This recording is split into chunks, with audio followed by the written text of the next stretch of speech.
এই পরিবেশ থেকে আমরা উত্তরণের জন্য আমাদেরকে সবচেয়ে যে এটি প্রয়োজন সেটি হলো আমাদের মধ্যে একতাবদ্ধ থাকা। এবং আমরা যদি সবাই এই ঐক্য ধরে রাখতে পারি তবে অবশ্যই আমরা এর ধরনের যে কোনো দুর্বৃত্তদের হামলা মামলা বা যত রকমের আমাদের উপর অত্যাচার নেমে আসুক না কেন আমরা এর প্রতিবাদ করব এবং আমরা একসাথে এর বিরুদ্ধে কাজ করব।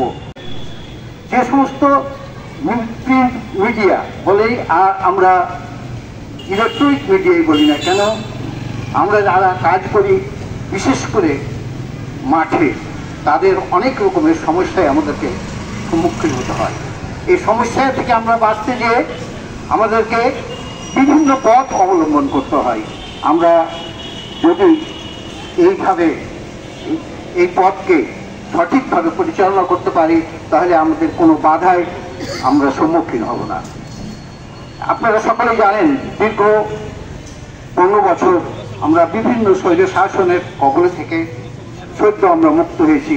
মুক্ত হলেও আমাদের গণমাধ্যম আমরা থেকে এখনো মুক্ত হতে পারেনি। তার ফলে আমাদের এই গণমাধ্যমের উপর বিভিন্ন বিতর্কিত ব্যক্তিদের হামলা এবং মামলা অব্যাহত রয়েছে। আমরা একতাবদ্ধ থাকবো এবং এই হামলা এবং মামলার বিরুদ্ধে আমরা সোচ্চার হব। সকলকে ধন্যবাদ।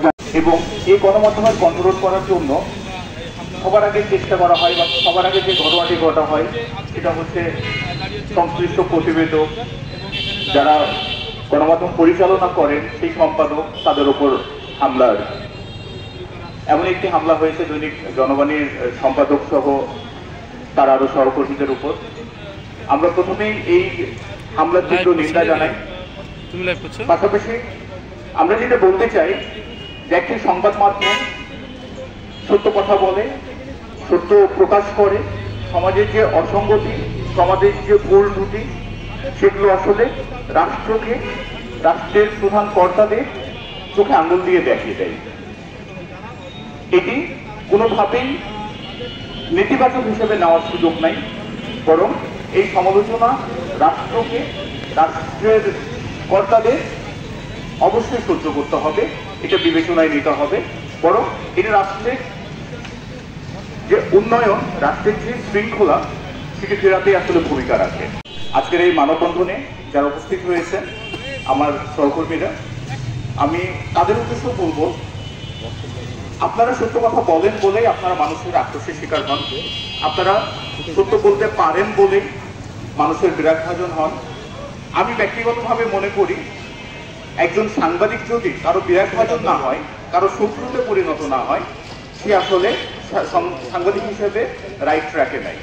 কাজে এরকম হামলা হবে, এরকম ঘটনা ঘটবে, আপনার কণ্ঠরোধ করার চেষ্টা করা হবে, কিন্তু আপনি এগুলোকে পাত্তাই দিবেন না। মনে করবেন এটাই আপনার কাজ, সত্য বলাটাই আপনার কাজ। অবিরাম সত্য বলে যাবেন,